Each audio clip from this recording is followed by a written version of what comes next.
आणि माझ्या मित्रमैत्रिणींचे मी या ठिकाणी स्वागत करत आहे। मी सविता कोंडाजी खैरनार, आताची सविता निवृत्ती बागुल। माझे शिक्षण M A English, M A Marathi, BEd, M.Ed असे झाले आहे। माझं ग्रॅज्युएशन मी मालेगावला कंप्लीट केलं। पोस्ट ग्रॅज्युएशन पासूनचं पुढचं शिक्षण माझं KTHM कॉलेज नाशिकला झाले।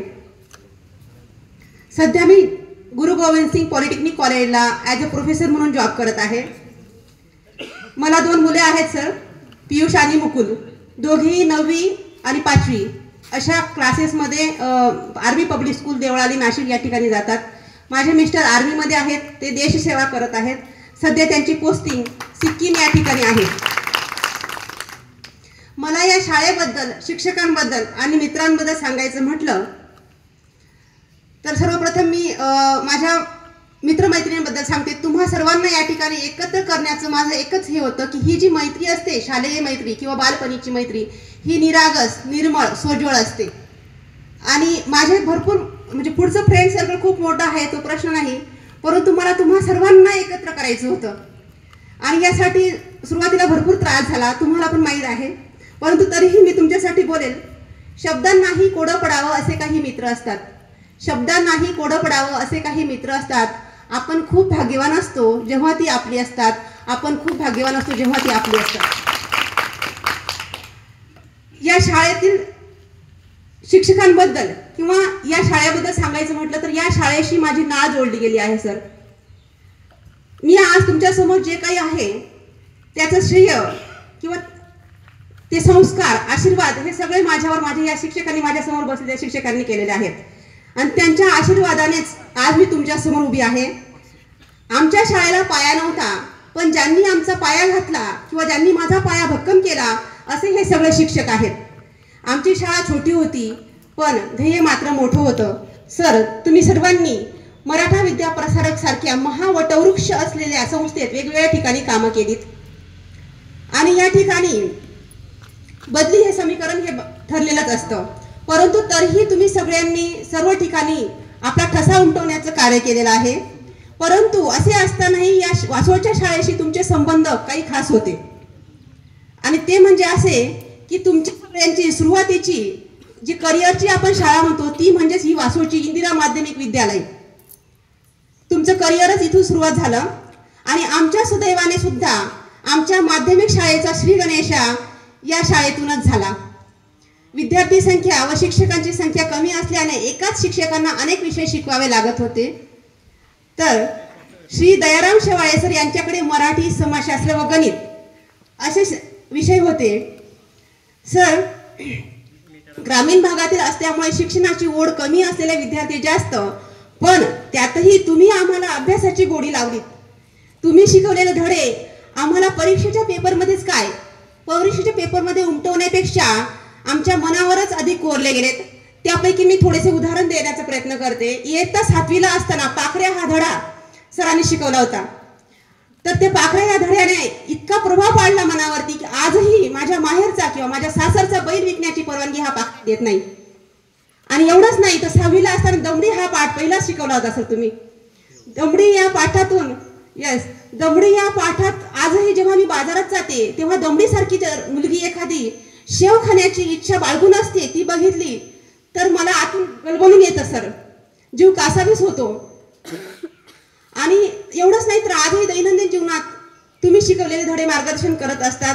आणि जेव्हा असा प्रसंग येतो की समोरचा खूप बलवान आहे, आपला निभाव लागणार नाही किंवा आपण टिकणार नाही असं जेव्हा जेव्हा वाटत असतं, तेव्हा तुम्ही शिकवलेल्या मंगेश पाडगावकरांच्या कवितेतील काही ओळी मला बळ देत असतात, धीर देत असतात। जरी तुझ्या सामर्थ्याने ढळतील दिशा ही राही, जरी तुझ्या सामर्थ्याने ढळतील दिशा ही राही, मी फूल तृणातले उमलणार तरीही नाही, मी फूल तृणातले उमलणार तरीही नाही। आणि ह्या कविता मला आत्मबळ देण्याचं काम करतात किंवा सामर्थ्य देण्याचं काम करत असतात। त्याचबरोबर आमचा नावडता विषय गणित पण तुम्ही शिकवायचे सर। तर अजिबातच रुची नसलेल्या या गणितामध्ये अज्ञात एक्सची किंमत मला कधीच काढता आली नाही आणि आजही काढता येत नाही, पण तरीही आज मी प्रयत्नांनी CBSEच्या मुलांना गणित सुद्धा शिकवते। ते नंतर प्रॅक्टिसने खूप सराव करावा लागला सर। परंतु मात्र व्यावहारिक आकडेमोडाबरोबरच सुखाची बेरीज, दुःखाची वजाबाकी, प्रेमाचा गुणाकार व द्वेषाचा भागाकार करायला मी तुमच्यामुळे शिकले. तुम्ही जरी आमच्यासाठी शेवाळे सर असले तरी गावकऱ्यांसाठी तुम्ही दयारामच होते. आणि म्हणून ते गावकरी तुम्हाला हक्काने सांगायचे की आज आमना बाळ्या जामांना झाडवर चढस किंवा आमना भावड्या चुलाजवळ बसस, त्यांना जर बेत पाय तर असं हक्काने ते सांगायचे. आणि तुम्ही सुद्धा सर दुसऱ्या दिवशी परिपाठाच्या तासाला बाळा आणि भावड्याचा कार्यक्रम करत असत. तुमच्या बरोबरच बागुल सरांकडे सुद्धा अशी गाराणी यायची, परंतु बागुल सरांचा आणि आमचा संबंध फार कमी होता. मला असं वाटतं 1 किंवा 2 वर्ष आम्ही सोबत होतो फक्त 5वी-6वीला असताना. त्याच्यानंतर बदली झाली बागुल सरांची. शेवाळे सरांकडे शाळेचा एक अतिरिक्त कार्यक्रम होता, तो म्हणजे सहल उपक्रम. सहल घेऊन जाणे. आणि सहल म्हणजे कोणती होती? हरणबारी धरणाला जायचं किंवा मांगी तुंगीच्या डोंगरावर जायचं. आणि त्याच्यासाठी पूर्वी ट्रकवर जावं लागायचं 10 रुपये भाडं देऊन. आणि काही पालक जे होते ते गरीब असल्यामुळे त्यांच्याकडे 10 रुपये सुद्धा नसायचे. आणि तेव्हा सर स्वतः आपल्या खिशातून पैसे भरून त्या मुलांना सहलीचा आनंद घेऊन देत होते. यातून तुम्ही सामाजिक बांधिलकी सुद्धा जपली सर. आम्हाला आजही आठवतो तो 1998 सालचा दिवस, ज्या दिवशी तुमच्यासोबत आणखी 4 शिक्षकांची एकाच वेळी बदली झाली होती. त्या दिवशी विद्यार्थ्यांबरोबर शाळेच्या भिंती सुद्धा रडल्या असतील सर. कारण एका म्हशीच्या गोठ्याला तुम्ही ज्ञान मंदिरात रूपांतरित केलं होतं तुम्ही सगळ्या शिक्षकांनी. आणि त्यामुळे आम्हाला तुमचा जास्त अभिमान वाटतो सर. आता पगार सरांबद्दल बोलायचं म्हटलं तर मराठीत एक सुभाषित आहे, बोले तैसा चाले त्याची वंदावी पाऊले. बोले तैसा चाले त्याची वंदावी पाऊले याचा प्रत्यय आम्हाला तुमच्या रोजच्या शिकवण्याच्या पद्धतीमधून येत होता सर. शाळेत शिकवत असताना विद्यार्थ्यांमध्ये बंधुभाव जोपासला जावा व त्यांनी कुठलीही जातीपातीचे बंधन पाळू नये यासाठी तुम्ही सर्व मुलांना जेवायला एकत्र बसवत आणि प्रत्येक मुलाच्या डब्यातून एक घास का असे ना तुम्ही खात होते. आजचे शिक्षक दुपारचे मध्यान्ह जेवण जे भेटतं ते सुद्धा खात नाहीत. आणि यातूनच तुमचं मोठेपणा किंवा तुमच्या कार्याची किंमत आम्हाला समजते. शाळेत शिकवत असताना विद्यार्थ्यांना शिस्त लागावी म्हणून तुम्ही सुद्धा शिस्तीचे पालन करत होते. शाळेत येताना बाजीराव नानांच्या गेटमधून आत न येता ज्या मार्गाने विद्यार्थी शाळेत येत होते चढ चढून त्याच मार्गाने तुम्ही शाळेत येत होते. आणि त्यावेळेस कसं होतं, नदी काठच्या बाजूला चढ चढून आपल्याला शाळा चढावी लागायची बरोबर. मग बऱ्याच शिक्षकांकडे ना MAT होती, MAT आणि हिरो होंडा. ज्या वेळेस ते सर वरती चढायचे ना त्यावेळेस आम्हाला ते सुपरमॅन सारखे वाटायचे. आणि एवढंच नाही सर, सांस्कृतिक कार्यक्रम पगार सरांकडे होते तर त्यात त्यांनी आमच्याकडून काही कविता इंग्लिश आणि मराठीच्या सुद्धा कविता खूप छान तालासुरात पाठ करून घेतल्या होत्या. त्यातली मी तुम्हाला सांगते, 5वीला असताना lazy Mary will you get up आणि बाबा ब्लॅक शिप या कविता जबरदस्त पाठ करून घेतल्या. मी तर असं म्हणेन माझा जो पाया भक्कम केला सर तुमच्यामुळे, सुरुवात तुमच्यापासून झाली. कारण आम्हाला 5वीला इंग्लिश होतं आणि आज मी म्हणजे जर CBSE आणि ICSE पॅटर्नच्या मुलांना इंग्लिश शिकवत असेल तर नक्कीच याचं श्रेय मी तुम्हाला देईन. सरांचं गाणं सुद्धा खूप सुरील होतं, आवाजातच कंठ होता. जिंदगी प्यार का गीत है आणि सारे जहां से अच्छा हिंदुस्तान हमारा हे गाणे त्यांनी म्हणजे खूप छान आवाजात बोलायचे. ते कानात अजूनही त्यांचे सूर घुमतात. त्यांनी शिकवलेली 7वीच्या वर्गातील किंवा 7वीच्या पुस्तकातील कुसुमाग्रजांची एक कविता, एक सूर एक ताल जय जवान जय किसान, एक सूर एक ताल जय जवान जय किसान, ही कविता त्यावेळेस तोंडपाठ करून घेतली होती. ती कविता आजही माझी पाठ आहे. सर KN देवरे सरांबद्दल बोलायचं म्हटलं तर सर आपला सहवास फार कमी आहे. आम्ही 6वीला गेलो आणि तुमची बदली झाली. मुख्याध्यापक म्हणून तुम्हीच होते 5वीला आम्हाला. परंतु तुमचा मुलगा ज्ञानेश्वर हा आमच्या वर्गात असल्यामुळे तुमच्याबद्दलचं अप्रूप अजून अधिकच होतं. परंतु तरी सुद्धा सर जेव्हा हुंबराण्याहून येत होते राजदूत गाडी होती तेव्हा त्यांच्याकडे, राजदूत गाडीने जेव्हा यायचे तेव्हा 5-5 मुलांना वासोपाड्याहून येणाऱ्या 5-5 मुलांना ते गाडीवर बसून आणत होते. यातून तुमचं मुलांबद्दलची प्रेम आणि एक कृतज्ञता भाव लक्षात येतो सर. एखादा ऑफ पिरियड असला की आम्हाला सातपुते सर वर्गात यावे असं वाटायचं. का? कारण सातपुते सर वर्गात आले की हमखास गाण्यांच्या भेंड्या व्हायचे. आणि आम्हाला गाण्यांचा अर्थ पण कळायचा नाही सर, पण तरी आम्ही गाणी मात्र सुरेख तारात आणि सुरात म्हणायचो. त्यामध्ये अनिता खूप एक्सपर्ट होती चुकीची गाणी म्हणायला. ग्रामीण भागातील मुलांचा सगळ्यात नावडता विषय म्हणजे इंग्रजी, व तो पठाडे सरांनी अगदी सोपा करून आम्हाला शिकवला. त्यांची शिकवण्याची पद्धत अतिशय अफलातून होती. ती शिकवण्याची पद्धत अफलातून होती, त्याहून त्यांची शिक्षा करण्याची पद्धती फार निराळी होती. त्यांनी छडी कधीही वापरली नाही मुलांना. आठवतं का तुम्हाला? सरांनी छडी कधीच वापरली नाही. परंतु काय शिक्षा करायची माहिती का?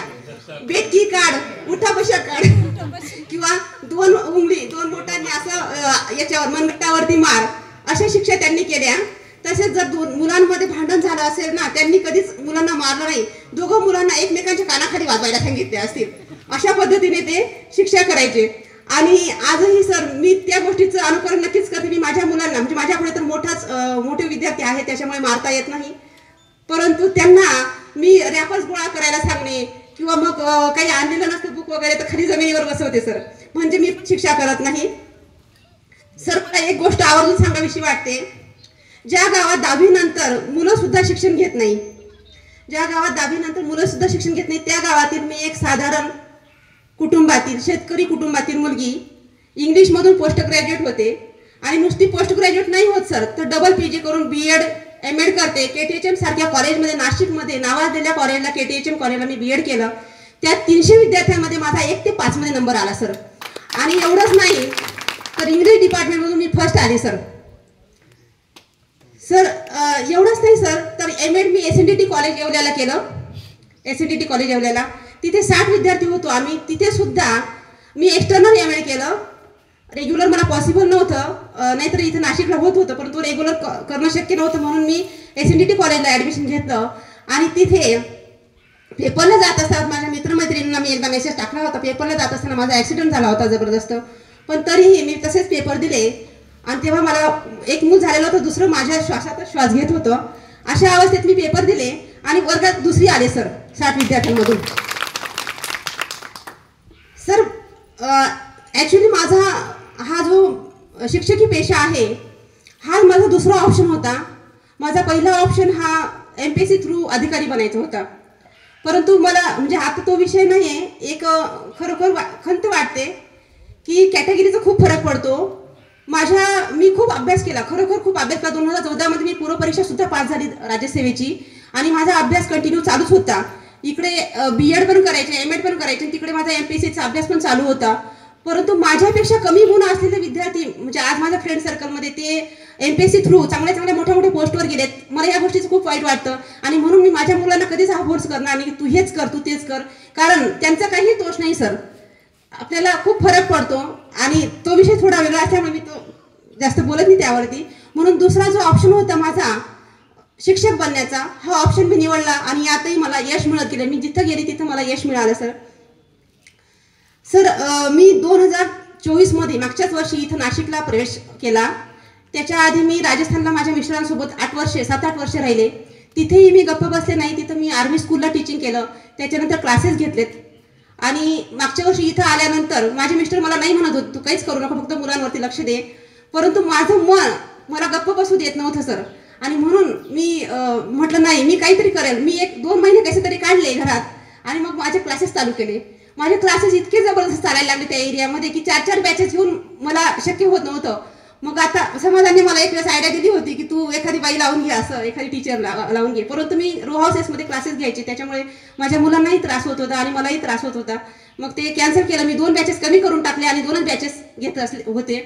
मग पुन्हा मी बाहेरचे क्लासेस जॉईन केले, तिथं काही दिवस काम केलं. आणि आता सध्याच म्हणजे 2-2.5 महिने झाले फक्त गुरु गोविंद सिंगला माझ्या भाच्याचं ॲडमिशन करण्यासाठी गेले होते. आणि तिथं मला माहीत पडलं की व्हॅकन्सी तर नव्हती. मी सहज विचारून बघितलं की व्हॅकन्सी आहे का, तर इंग्लिशची व्हॅकन्सी नव्हती, परंतु म्हणजे होती ॲक्च्युली तिथं इंटरव्ह्यू चालू होते, परंतु त्यांना घ्यायचं नव्हतं मला. मग मी प्रयत्न केला, फक्त रिझ्यूमी देऊन ठेवला आणि मला कॉल आला सर. माझा 4 फेसेसमध्ये इंटरव्ह्यू झाला. खूप टफली इंटरव्ह्यू घेतात ते सिख लोक, आपले लोक नाहीत तिथं. आणि त्या इंटरव्ह्यूमधून माझं सिलेक्शन त्यांनी केलं. तर मला खरोखर खूप अभिमान वाटतो सर. का मला अभिमान नसावा माझ्या शिक्षकांचा ज्यांनी मला घडवलं, का मला अभिमान नसावा या शाळेचा ज्या शाळेमुळे मी आज मोठी आहे आणि का मला अभिमान नसावा माझ्या स्वतःचा.